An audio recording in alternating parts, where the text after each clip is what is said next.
రామో రుద్రో భూత్వ శంభుకం నిహాయతి. ఈ లైన్ బాగా గుర్తుపెట్టు.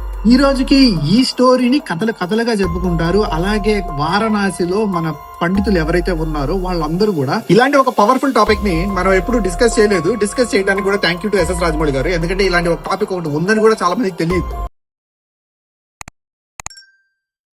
సో మనందరికీ తెలుసు రాజమౌళి గారు ఒక సపరేట్ కాన్సెప్ట్ తీసుకొని ఎప్పుడు దాన్ని లార్జ్ దాన్ లైఫ్ సినిమాలు తీస్తూ ఉంటారని చెప్పి. కానీ ఇదేంటంటే ఈ కాన్సెప్ట్ ఒక న్యూ కాన్సెప్ట్ ఏం కాదు, ఆల్రెడీ మనకు ఉంది ఈ కాన్సెప్ట్. కానీ దీన్ని ఎలా సినిమాటిక్ యూనివర్స్ లో తీస్తారు అనేది రాజమౌళి స్టైల్ కాబట్టి will wait and see when the movie release. ఈ స్టోరీ రియలా కాదా అని చెప్పి మనందరికి డౌట్లు రావచ్చు. ఇది యాక్చువల్లీ ఒక పురాణంలో కూడా రాసి ఉంది, కానీ ఇది రామాయణం అనుకుంటారేమో. రామాయణంలో లేదు, కానీ ఇది స్కంద పురాణంలో కాశీకాండంలో ఉంటుందన్నమాట. ఈ రుద్రుని అవతారం గురించి and at the same time శివుడికి రాముడికి ఉన్న రిలేషన్ గురించి. మనకు త్రేతాయుగం నాటి స్టోరీ అనమాట ఇది. త్రేతాయుగంలో మనకు ఒక రాక్షసుడు ఉండేవాడు, వాడి పేరు శంభుక.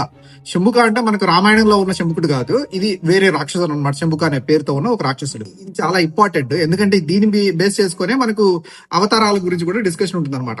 ఎందుకంటే ఈ శంభుక అనేవాడు ఏంటంటే బేసిక్ గా ఒక కాస్మిక్ ఎనర్జీ ఏదైతే ఉందో, డిఫరెంట్ ప్లేట్స్ ఆర్ డిఫరెంట్ యుగాలు ఆర్ తత్వాలు, వాటన్నిటిలో ఉన్న ఎనర్జీస్ ని డిస్టర్బ్ చేసి అండ్ దాని ద్వారా పుట్టుకకి చావుకి మధ్య ఉన్న ఒక భేదం ఏదైతే ఉందో, ఆ సైకిల్ ఏదైతే ఉందో దాన్ని మొత్తాన్ని డిస్టర్బ్ చేసేసేయాలి అనేది వాడి కాన్సెప్ట్ అనమాట. మనం అనుకోవచ్చు వారణాసి అంటున్నారు, పరమేశ్వరుడు అంటున్నాడు, పరమేశ్వరుడికి ఇలాంటి ఒక శక్తి లేదా, ఇలాంటి చిన్న చిన్న శంభుక లాంటి రాక్షసులని చంపగలిగిన శక్తి లేదా అని అనుకోవచ్చు. కానీ యాక్చువల్లీ ఆయన డెస్ట్రాయరే, శివుడు అనేవాడు డెస్ట్రాయరే. కానీ ఒక స్థితిని మెయింటైన్ చేయగలిగిన ఒక కెపాసిటీ, ఒక రోల్ మనకు విష్ణుమూర్తికి ఉందన్నమాట. మన పురాణాల ప్రకారము సృష్టి స్థితి లయ కారకుడు ఎవరైతే ఉన్నారో, సో మనకు బ్రహ్మదేవుడు, Vishnumurthy and at the same time పరమేశ్వరుడు. సో వీళ్ళ ముగ్గురికి డిఫరెంట్ రోల్స్ అండ్ కెపాసిటీస్ ఉన్నాయి కాబట్టి, సో ఈ ముగ్గురు రోల్స్ ప్రకారము ఏంటంటే, సో విష్ణువుకి ఈ పని చేయగలిగిన కెపాసిటీ ఉంది. కాస్మిక్ ఎనర్జీస్ వీటన్నిటిని లోని ఇన్బ్యాలెన్స్ ని మళ్ళీ సెట్ చేయటం అనేది ఒక విష్ణువు వల్లే అవుతుంది.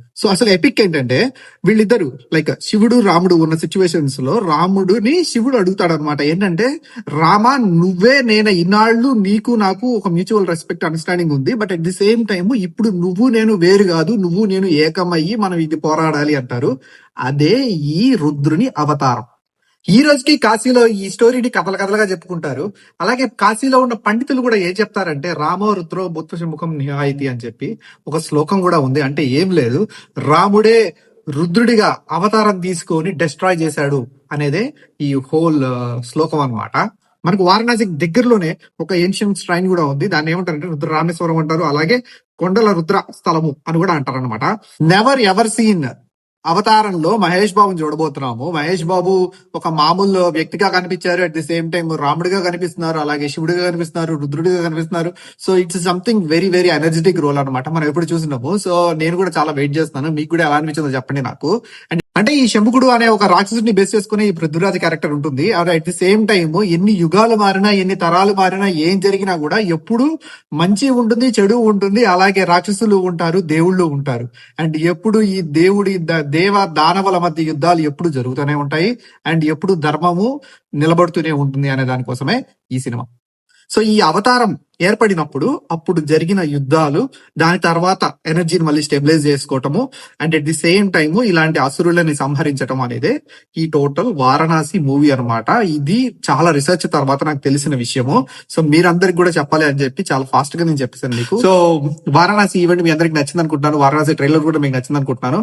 సో మీకు ఇప్పుడు పృథ్వీరాజ్ క్యారెక్టర్ గురించి మీకు తెలుసు, and at the same time Mahesh Babu character గురించి తెలుసు, అలాగే రాజమౌళి ఏం చేస్తున్నారో మీకు తెలుసు. అసలు యాక్చువల్లీ దీనికి కాస్మిక్ ఎనర్జీస్ కి ఉన్న రిలేషన్ కూడా మీకు తెలుసు. సో నెక్స్ట్ వీడియోలో మళ్ళీ కలుద్దాం. Thank you so much.